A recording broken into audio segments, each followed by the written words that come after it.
1730 hours on April 4th, 2004, Sadr city of Baghdad, Iraq. Allahu Akbar, Allahu Akbar. 1st Platoon, Charlie 25 Cav, was escorting a sewage truck in the southern part of the city. Allahu Akbar, Allahu Akbar.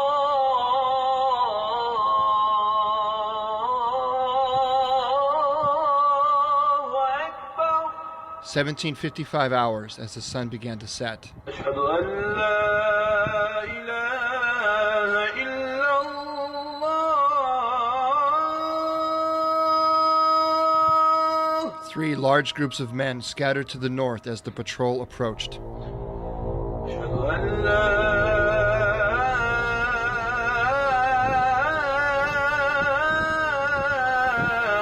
ilaha illallah.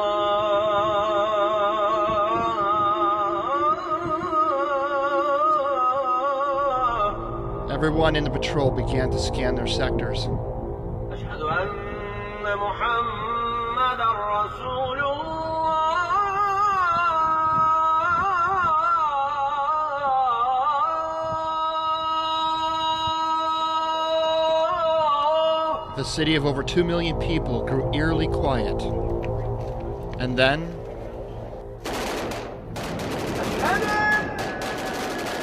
أن محمدًا رسول الله. what started as sporadic gunfire quickly became overwhelming from all directions.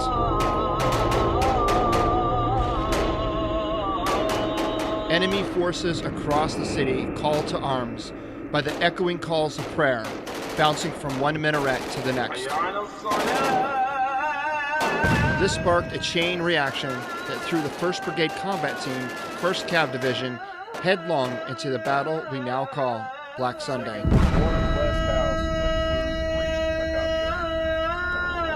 I am your host, Eddie Lazary, and on this series of episodes, I will be talking to the troops who were there and their families.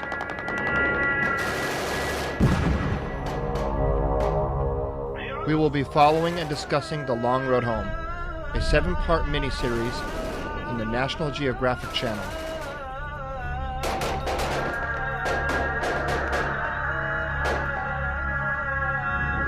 If you or someone you know served during the Battle of Sadr City, I want to talk to you.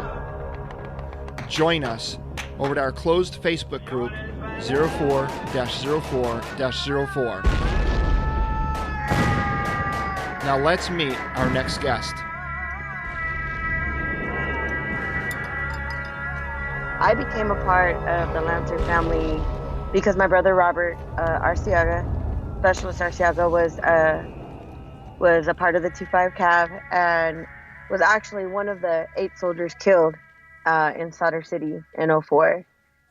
And then he, of course, with his best friend Angel Garza, also, they were both killed that day. This is Angel Munoz, an Army veteran herself and sister to Robert Arsiaga, killed on April 4th, 2004, and Jeremy Arsiaga, Marine Corps veteran who died to suicide September 4th, 2015. I always wondered what it would be like to watch actors on TV portray a loved one of mine dying in combat. So I asked. We always say that saying, there's not enough words to express, but there really is, because it was the most beautiful thing I ever seen. You know, the way that they did it, real respectful. Whether or not certain things were left out is besides the point, because what happened was they told a majority of the story correctly and as best as they could, and to squeeze all that crap in to 8 hours, you know, it's got to be hard, you know, but the way that they did any of the death scenes, you know, was very respectful. You know, episode 6 was the episode where Robert was killed, and as emotional as it was, the only thing I could say when it was over was they just did right by him, you know, and it was beautiful. You know, because the one thing we were concerned about and what was at the back of our heads the entire time was, you know, since Robert died, was, you know, we just wanted to know that he didn't suffer. And I don't think, you know, judging by how they showed it and judging by how some of the guys talked to us, you know, Robert didn't. He didn't know what hit him. You know, he didn't feel any pain. And And that's what we were concerned with, but by episode 8, though, episode 8 was, it was, sorry, mind-blowing.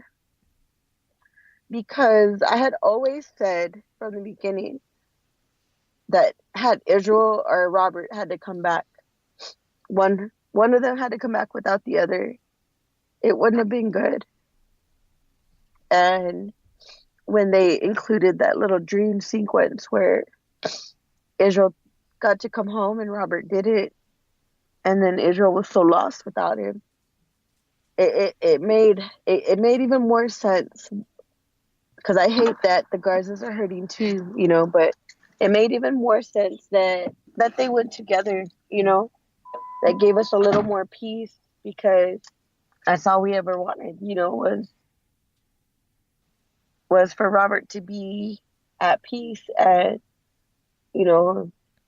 and to me, them essentially dying together was how it was planned to be. I don't know if that makes any sense. Yeah, it does, and it really kind of, from the outside looking in, watching episode 8, and you're right, it was. I mean, the writers of the show and the director, they would had to have known pretty deeply about the relationship that those two guys had in order to really bring that to the light. And did you have any sense that was going to happen in episode 8? No. Was that totally a surprise? That we were surprised. Miko had done a real good job at. I think he told my mom. I think he did tell my mom, and I didn't fully understand what he had told her, because he was really good about, okay, episode 6, this is going to happen, and he said Garza's not going to die until the 8th episode, stuff like that. But I was blown away. Me and my brother definitely did not expect it. I guess I don't know what Miko told my mom, but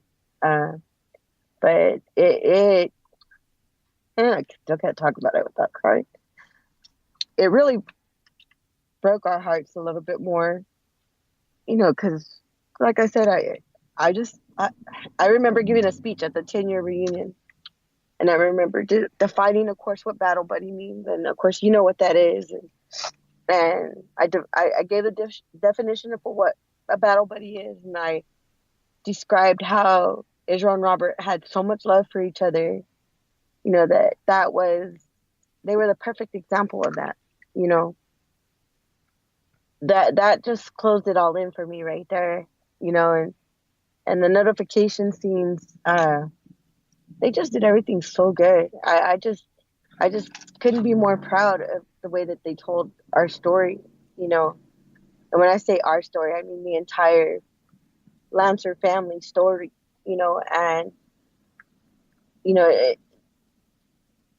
I just wish that it didn't happen that way. I wish that you guys weren't stuck out there like that. I wish I could change a lot of things, or the world. But yeah, I wish that we could go back in time and do some things a little different, But I think that the world from our story is going to learn so much about what really happened and what us families really go through, what you guys really go through. Because sometimes people have told me before that we torture ourselves, that we hang on too long to Robert and to my brother Jeremy, who had died by suicide just a month or so before Martha and Nico had told us that the book got picked up. I think that they think we hold on too much, but until they see our story and see it told like that, it makes so much sense on why a lot of us families are the way we are.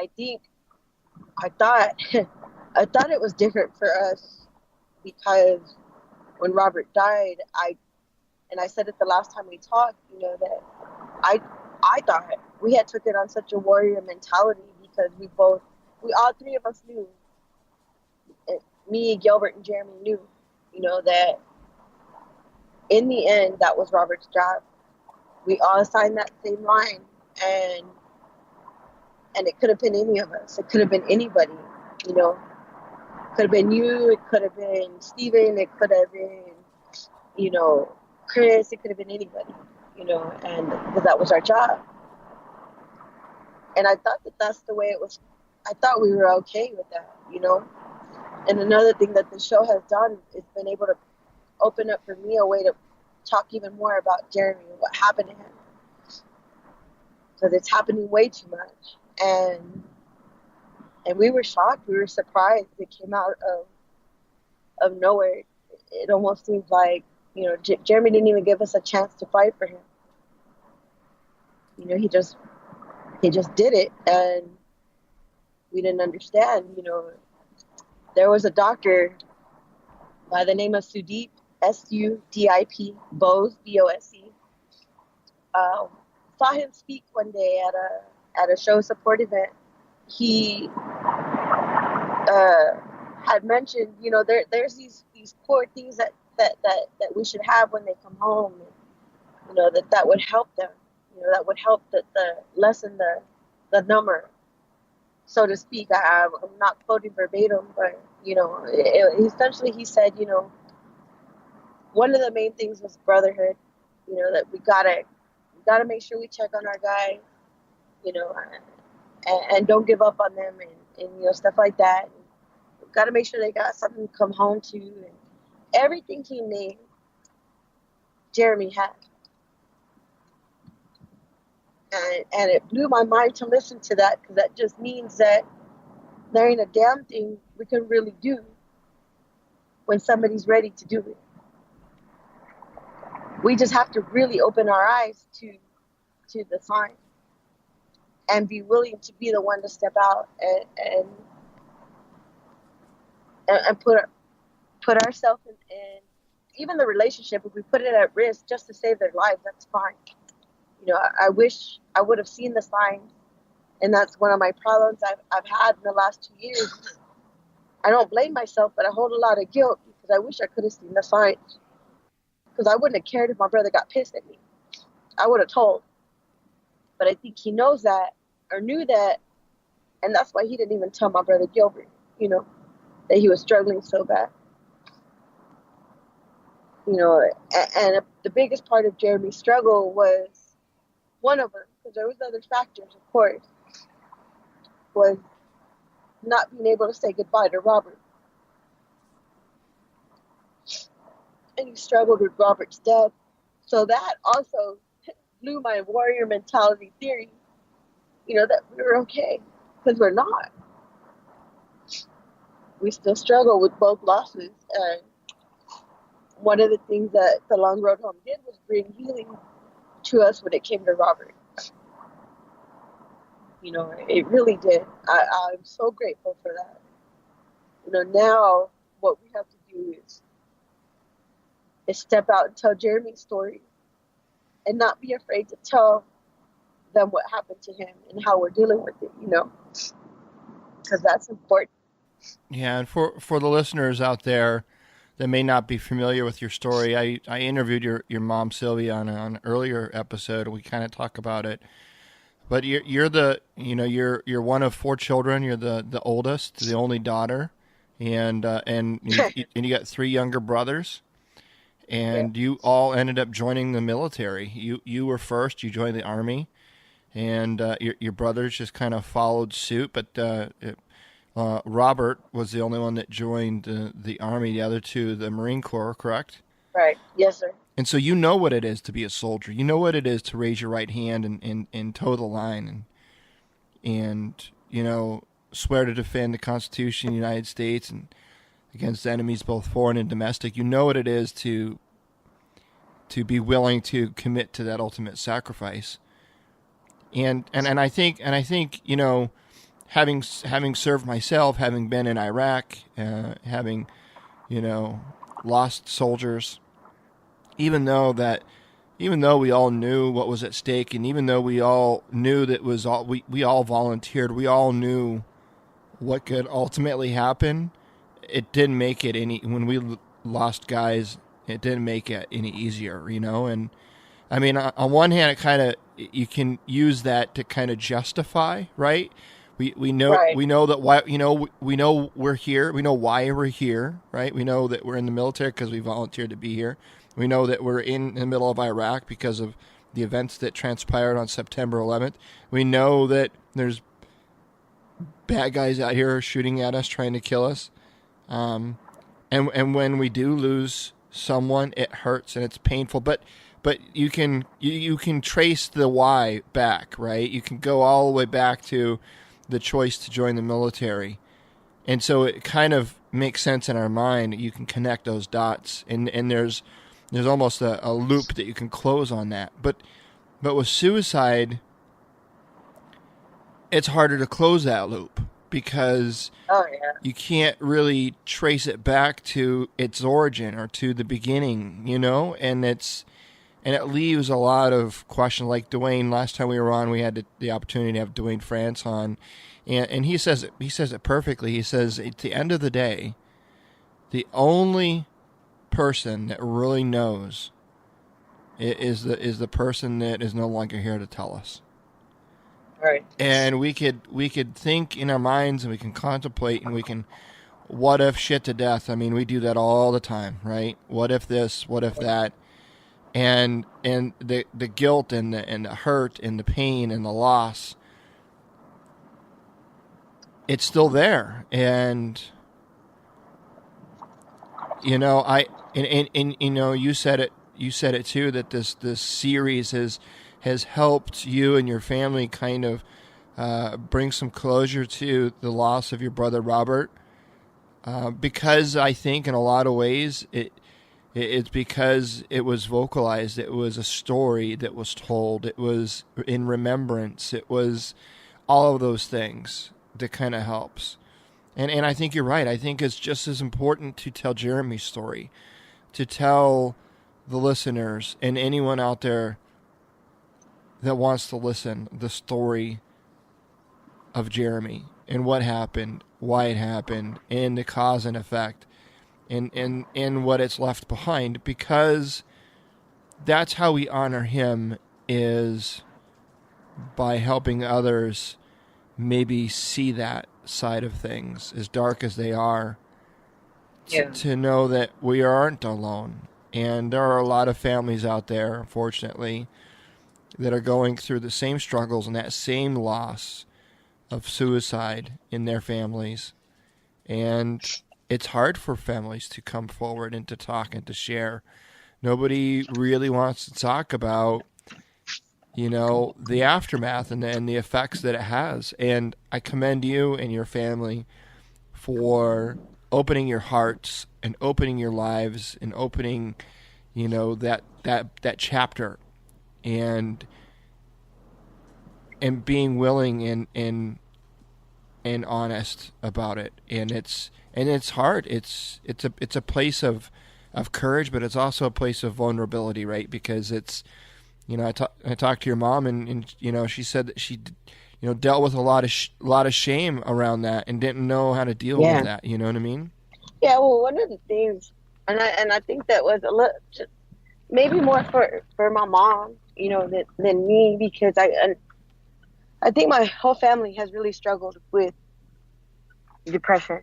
And, you know, I know that at some point I did, you know, and that I understood, you know, where Jeremy was coming from, you know, in a way. And I was always able to talk about it, you know, and I could still say, you know, that I am proud of my brother, because no matter what, you know, God has a plan for all of us. I believe in God, so that you know, I believe God has a plan for all of us.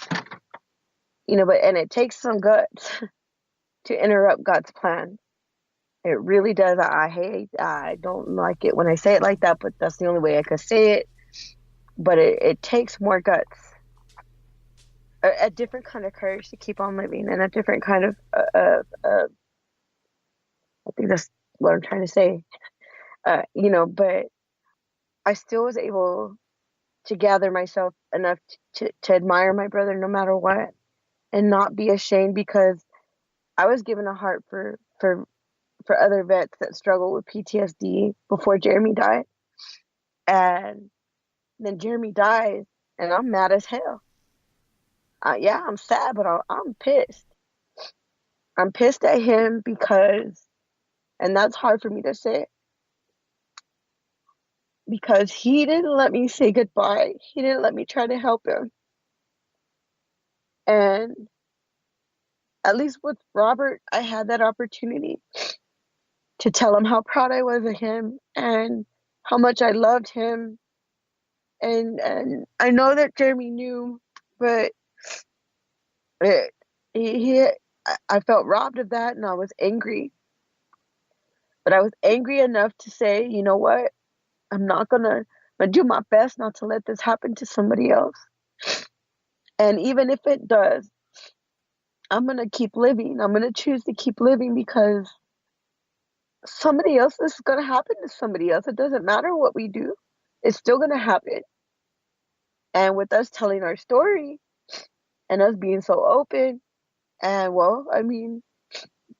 Jeremy was very private about his life, and I think he left the wrong sister behind, because I got a big mouth, and I'm going to use it, and I'm going to talk, and I'm going to share his life and his death, essentially, until I'm blue in the face, and I don't care if people get tired of hearing about it, because it is never ending. There's moments where we are fine and we're not struggling with the sense of loss so much, and we can remember him fondly.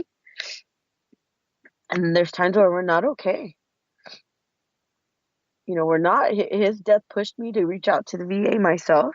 Took me 18, 19 years to reach out to the VA for help.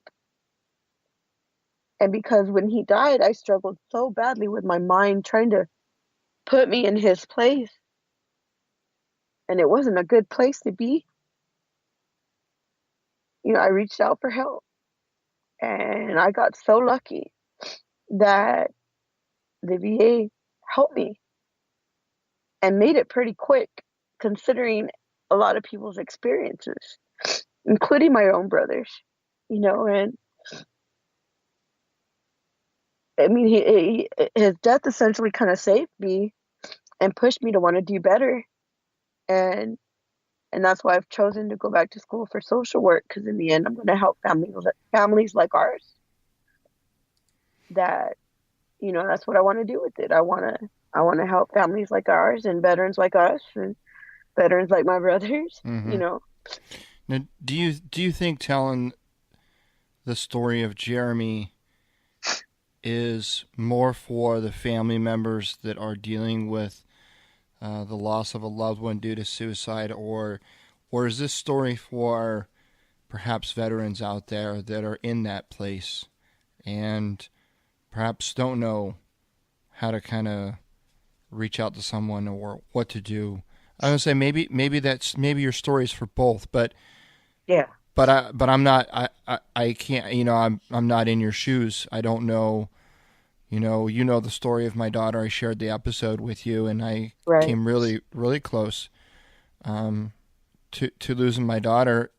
It's like I lost the forest. I lost the forest through the trees. I was so focused on trying to understand and make a positive impact on the veteran suicide epidemic that I completely lost sight of what was happening under my own roof. And that was a wake-up call for me. And because a lot of times it's so easy to see something like suicide and think, that'll never touch me, that'll never be something that I'll have to deal with in my family. That'll, you know what I mean? Like, we know it's a problem, but a lot of times it's like it happens to other people, but not me. And then when it does, it's like, at least for me, it was like I it was almost in disbelief. You know what I mean? Yeah.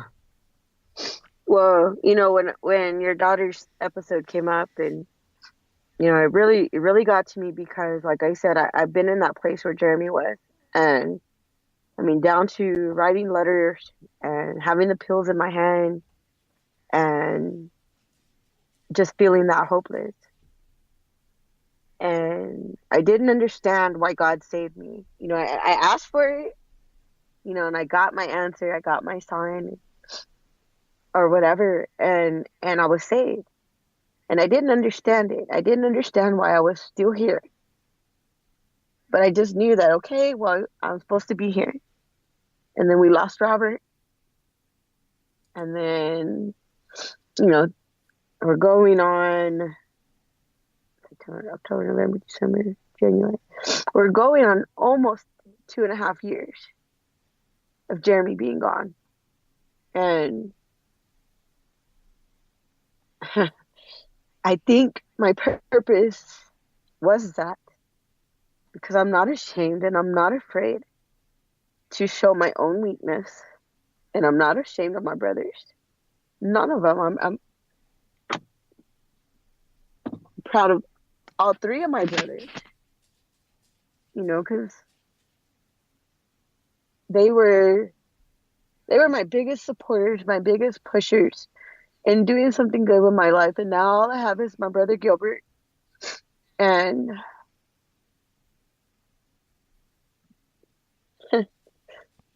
and so, I'm proud of him. I'm proud of Jeremy. I'm proud of Robert.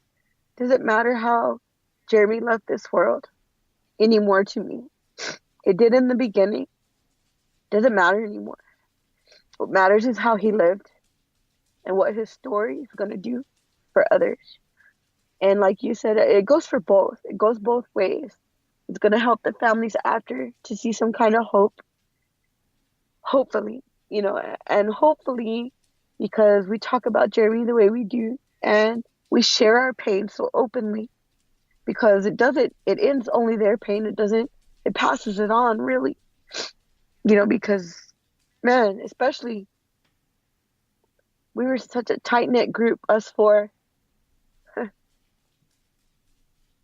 that Jeremy's death really fucked us up. And so when you're that tight-knit of a group, you feel it so hard. But it gave me more of a fight for myself than wanting to give up. Yeah, because it's so easy to let yourself go down that other road too, right? Oh, it's way too easy. Yeah. It's the easy, and I don't want to put it that way either. Like, that's the easy way out, but it's way too easy to say I just give up. Mm-hmm. Most of the days I'm tired because I'm fighting to get through the day. But I get it, and I wake up, and I got my kids, I got my dog, my mom, my brothers, my nephews, my nieces, and that's the other thing, that's important, is that it's a struggle every day. And if I'm struggling, I'm super open about it, especially it's what I use Facebook for that. If I'm having a really bad day, I put it out there. One day I had put it out there, it was after a certain episode. Can't remember which one it was. I'm like, golly, my heart. I put something like that. And next thing you know, Justin Rowe, he calls me, "Are you okay?" He's another veteran that's a part of our family. And that's what it's for. That's why I do that. And, to know that we're so loved by all kinds of people all over the world, all over the United States. We're never alone. And something else that happened in between the time we talked last and today was, and it's kind of like Jeremy's story a little bit, just a little bit, except this guy, and that's why I think it's important to tell all these people's stories.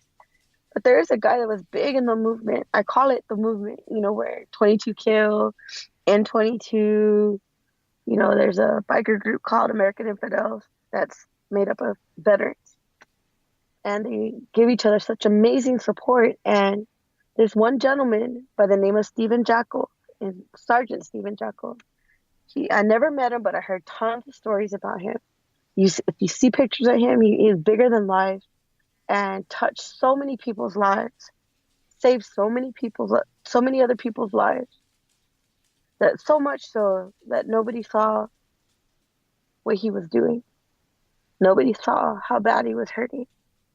And last week he took his own life. If somebody like that could still do it, there's so much more work to be done, so many more stories to tell. So we need some bold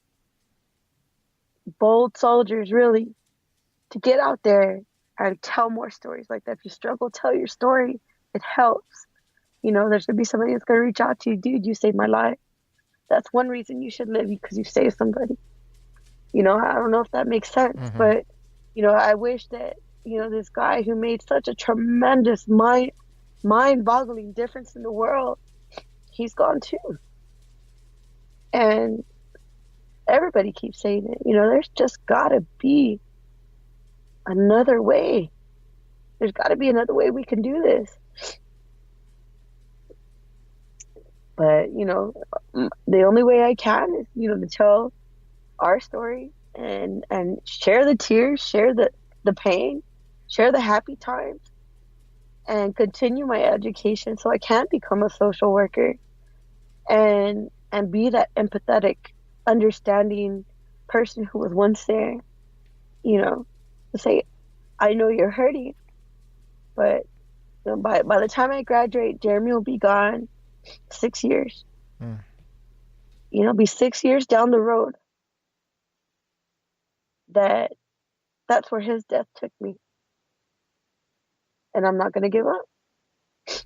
Yeah, and I think it's really powerful that you've made the choice of life, and not just made the choice of life, but you made the choice of living life to its fullest and doing things that are hard and difficult and vulnerable as a way to not only honor your brothers and your family, but to honor those, you know, other people that we don't know that committed suicide, and to honor those that lost their lives in combat. And because, I mean, I don't know about you. Well, let me ask you this: would you say that the veteran community has just a unique way and ability to be able to reach out to other veterans, whether they know them or not, and communicate with each other?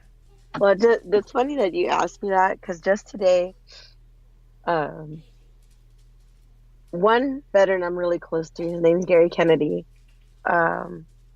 He came in today. I didn't have much time to talk to him, but for the moment I met him to now, the way me and him communicate is different than the way I could communicate with my coworkers. And I could call him, and bam, him and his wife are here. No hesitation whatsoever. He understands things about me that's hard for me to understand. And I understand things, you know, the same thing, vice versa. Well, there was another vet that I had met one time. I said, but it doesn't matter if I met you one time, dude. I remember you. I know you.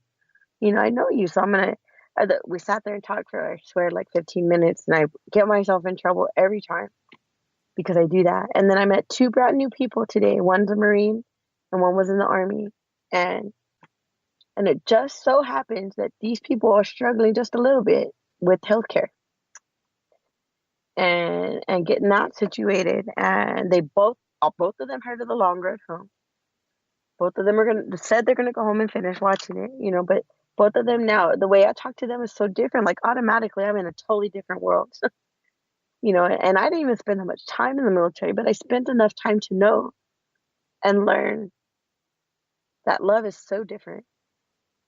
You know, the guy that was in the Army, I can't remember his name, but, you know, I'm sitting there talking about him and his wife. And I was like, you know, I could tell you right now, just because of what I heard and the stories we just shared, I love you and I don't have to know you. And there's nothing I wouldn't do for you.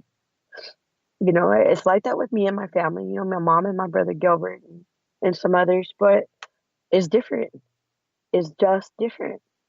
And, you know, I went back to school and I go back to school through the VOC rehab program, which helps vets with a disabled rating, you know, go back to school. They pay for your books, tuition, you know, they pay me to go to school, supplies. You know, it was through that I went straight to the veterans department, really, I guess you could say, there at the college. And I felt like I was at home and we motivate each other. We're also not afraid to call each other out on our bullshit or if we're struggling, you know, if they see that we're messing up in class, they're the first ones to wake us up, you know. Anybody else try to do that to me, I'd probably look at them crazy, you know, and vice versa. You know, it's a totally different way of communication. It's a totally different understanding, you know, that we have for each other, you know, and it happened to me another time when I went to a retreat, songwriting with soldiers. And what they do, this organization, is they'll take a vet and they'll pair them with a songwriter and share their story.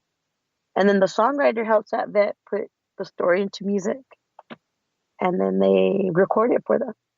Songwriting with Soldiers operates from a simple principle: pair veterans and active duty service members with professional songwriters to craft songs about their military experiences. With a focus on collaboration and building trust, this innovative program, founded by Austin, Texas singer-songwriter Darden Smith, offers a unique path to helping soldiers, their families, communities of our nation cope with the aftermath of combat duty and the challenges in returning home. I don't typically get along with females too well, probably because I grew up with boys.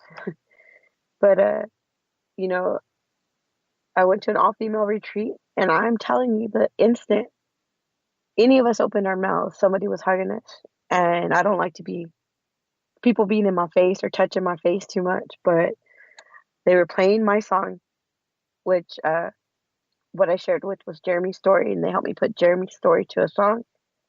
And so they were playing my song for the whole group to hear, and I was crying.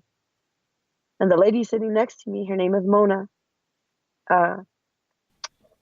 she grabbed me and she touched my face and wiped my tears away. And I'm telling you, I wouldn't let nobody else do that, but, you know, it was a veteran. We call each other sister warriors because we'll fight for each other, and we're not going to we'll be there for each other. And, you know, it was the fact that I finally understood what they were going through, and they understood what I was going through, and it was different. That was an incredibly healing process for me as well. You know, was to put Jeremy's story to a song. Do you have a copy of that song still? Yeah, I could send it to you. Oh yeah, I'd love to add it to this episode if you wouldn't mind. Yeah. So Angel did. She sent me this song. It was done at one of the Songwriting with Soldiers retreats in May of 2017. With the help of Mary Gauthier and Bonnie Bishop, this is the song written for Angel's brother by the same title, Jeremy. Mama called you headache. You were a pain in the ass. You'd hug me so tight, you'd crack a bone. When something bad happened, you were the first one by my side. When you were here, I was not alone. Jeremy, Jeremy, I wish you would have talked to me. Hoorah, headache the Marine. Jeremy, Jeremy, you pushed through and now you're free. I see you in colors in my dreams. It was there behind your silence. It was there behind your wall. It was waiting for you there behind your eyes. The little boy who loved to laugh was warring all along, and we never really knew it till you died. Jeremy, Jeremy, I wish you would have talked to me. Hoorah, headache the Marine. Jeremy, Jeremy, you pushed through and now you're free. I see you in colors in my dreams. The day I got the phone call, I fell to my knees. That night, heaven came to view. Bright lights down a tunnel, rainbow colors flowing peace. I saw orange and I knew it was you. Oh, Jeremy, Jeremy, I wish you would have talked to me. Hoorah, headache the Marine. Jeremy, Jeremy, you broke through and now you're free. I see you in colors in my dreams. You come to me in colors in my dreams. I think by the time me and Jeremy started getting a little bit closer was Gilbert had moved to Galveston. And I had gone through a really, really, really, really rough patch in life. And Jeremy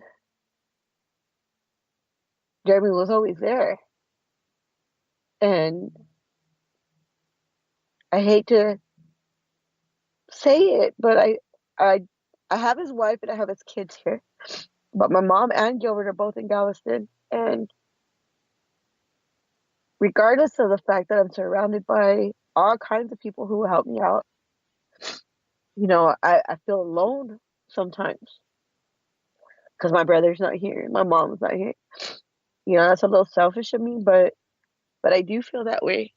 And so when Jeremy died, I felt alone. That's why I reached out for help, because I really felt blown away, you know, by what had happened. And from the beginning, I just wouldn't shut up. I couldn't hold it in. Oh, I wasn't gonna hold it in because that would kill me, literally. And you know, I just know that something good has obviously happened with Robert's situation. And all the time because of the man Jeremy was, you know, and the kind of kids my mom raised. I don't think she realized that she was raising a bunch of courageous people. You know, one, Robert did something. I mean, he was just an ordinary dude. Legit, ordinary, dorky kind of guy. And he did something extraordinary. He gave his life for his friends, not the war itself, and not why people think we were over there. You know, he gave his life for his friends and his brothers. And, you know, Jeremy was the same way. You know, he would have given you the shirt off his back. He might have given you a nice, good lecture, but he would have given you the shirt off his back. And Gilbert's the same way. You know, we're all that way. And it says a lot about my mom. You know, she doesn't want to take the credit really, but you know, my mom's pretty brave herself. And I am extremely proud of my mother because we could have lost her after Jeremy died. And we didn't. she's still here, and she's 100 times better than what she was. You know, she still struggles, but she shares her struggles. So, you know, I'm proud of my mom, and I'm proud of where she's at, and you know, extremely proud of my brother Gilbert, and what he's doing with himself and the way he raises. He's just an incredible man. You guys got a very strong family, and you know, when I got the opportunity to talk to your mom for the first time, and she told me the story, I was just amazed. I was just in awe of her strength and her tenacity and her willingness and ability to just keep going through all opposition and just keep driving. And I see a lot of that in you. And having talked with you and listened, you know, got an opportunity to get to know you a little bit better, and just, you know, hearing about your struggles, not just with, you know, with Jeremy and with Robert, but, you know, in the past and different things that you've gone through. It's just, you know, you've had many, many reasons in your life to throw in the towel, and probably no one would have been like, you know, didn't see that coming. You know, right? You know what I mean? Like, yeah. But you decide to stand and face it, and that's a lot of the reasons why I created the group 444. It was my way of standing and facing the bear, because the series was releasing, whether I was ready for it or not, and I didn't know what to do. I didn't think I was ready. I was scared, and I knew I had to face it, but I didn't want to face it alone. And so I created the group and invited, you know, some guys that I served with and the guys that I knew, and it started to grow and grow and grow. And now we've got this community of friends, of battle buddies, like you've mentioned, and yourself, and family members of those that we all served with, and the support community. And that's the thing that I get time and time again when I ask people about the group and about the series, and that's just the, you know, having a place to, like a home base, having a place to come to, and having a platform to talk, and connecting again with people that we haven't talked to in a long time, and for a lot of these guys I talked to, that, you know, it's been 13 years now since 444, and this is the first time people have actually opened up and shared their story and talked about that time. And you know, it took 13 years to finally do that, but they realized once they did, and once they've crossed that threshold, how impactful it is in their life, and closing of those chapters. And I think the same is true with Jeremy's story, and I'm really, really glad that, even though, you know, 2.5 years isn't a long time at all, and I'm sure extremely fresh, and those wounds are still very open, and they're always going to be there. But I'm glad you guys aren't waiting 13 years to finally open up and share that story and to talk about that, because there's people out there that are hurting now, that need to hear this now, and there's a lot of people that would have benefited from listening to this story between now and 13 years from now. So from me to you and your mom and the rest of your family, thank you for being courageous, and for being strong, and for being the voice of so many other people out there that want to speak, but are scared, that are still hurt, that are still angry, that are still feeling all those emotions. And I wish I could say that time heals all, but I don't know that it does. It doesn't. Right? I don't know that it does. No, it really doesn't. But what does happen over time is our ability to pull ourselves out of whatever it is quicker. Right. You know? But, you know, and that was one thing I had promised myself too when Jeremy died, was that I wasn't going to wait 10 years to be bold enough to speak. because it took me 10 years to talk about Robert, really. Like, I talked about him on a regular, but,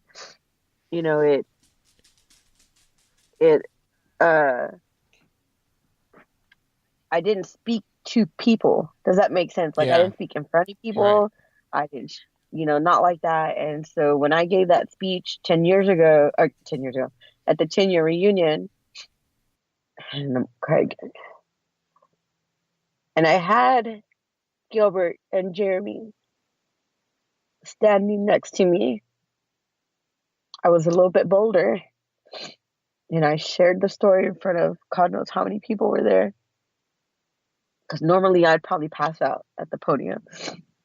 That's how nervous I get. And I had my brother standing next to me, and I didn't have I had to. It was time. And with Jeremy, I mean, again, Gilbert just kept hop in a car and get here in 30 seconds, or 5 minutes. He's 8-9 hours away. And I have to be able to, for the lack of a better word, strap on my boots and get ready for this war that was left for us. Because just because we're back here doesn't mean there ain't no war going on. There's a war. It's for our lives, it's for our well-being. And the devil ain't going to get us. He's not. And he's not going to win. And the world's not going to win. Even if my story or our story helps one other person, each time I think we share it, I think it ends up helping somebody. So I'm probably pretty sure we've helped more than what we thought. But, we just save one person from making that life-altering decision in so many ways. It's worth it to me. Yeah. It's worth it to me to still be here. And I may not have all my brothers standing next to me physically, but, Robert shows up in different ways. I believe in that. I believe that, and Jeremy does too.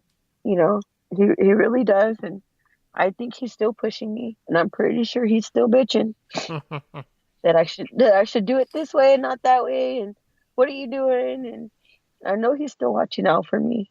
And I know that my other brother Gilbert just wants the best and is just waiting to see what I do. He's one of my biggest supporters. And my mom she's my mom, and she's all I got, so I ain't going nowhere. I gotta stick around for her. Let's grab the crystal ball here and look in the future. What does life look like for you down the road? I am going to be a social worker, either helping in the VA or starting something myself where I help other families with the tools, have those tools and resources ready for them to help them. And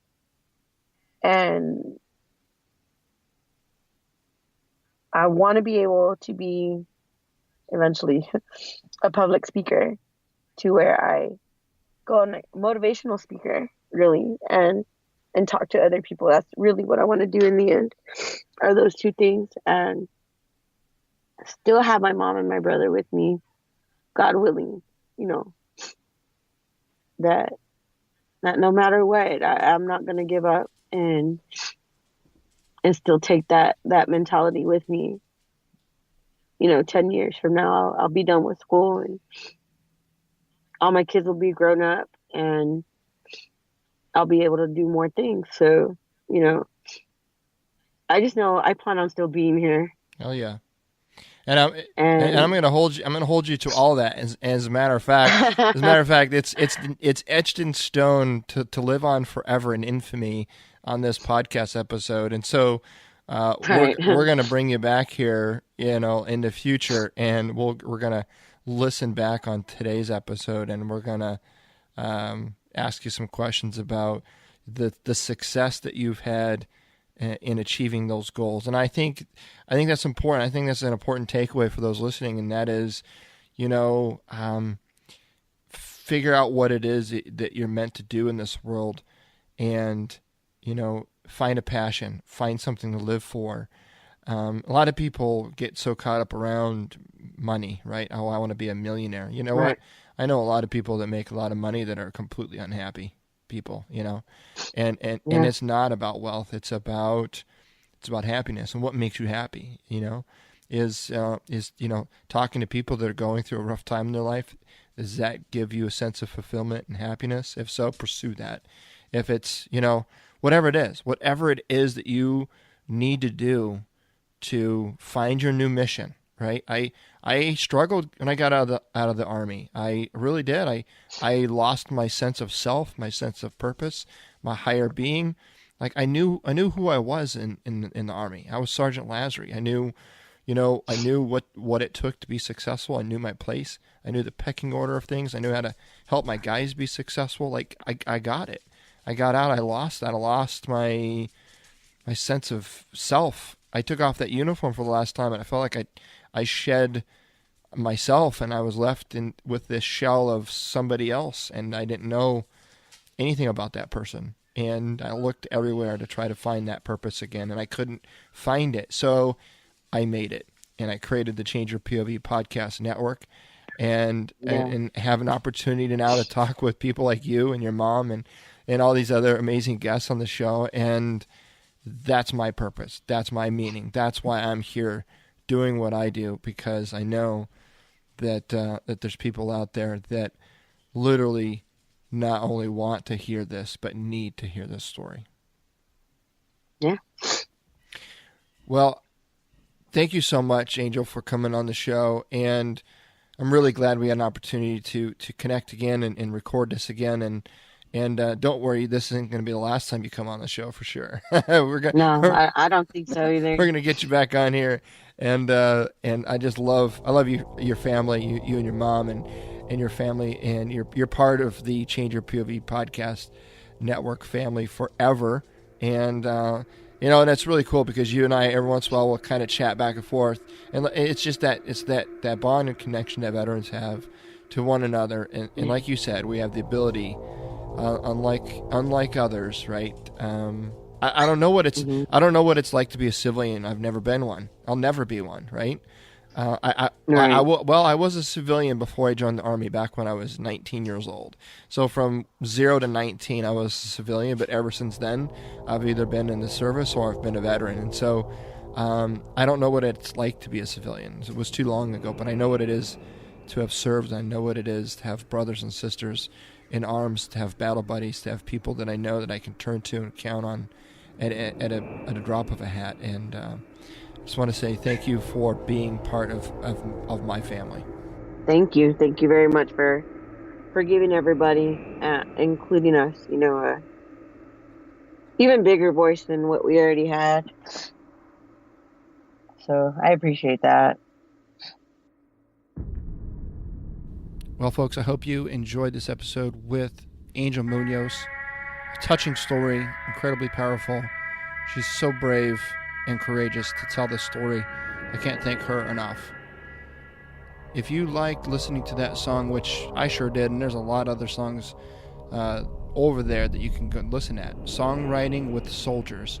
The links to the song as well as the link to Songwriting with Soldiers will be in the show notes page for this episode. You can find that by heading over to changeyourpov.com/BLK012. All right, folks. Until next time.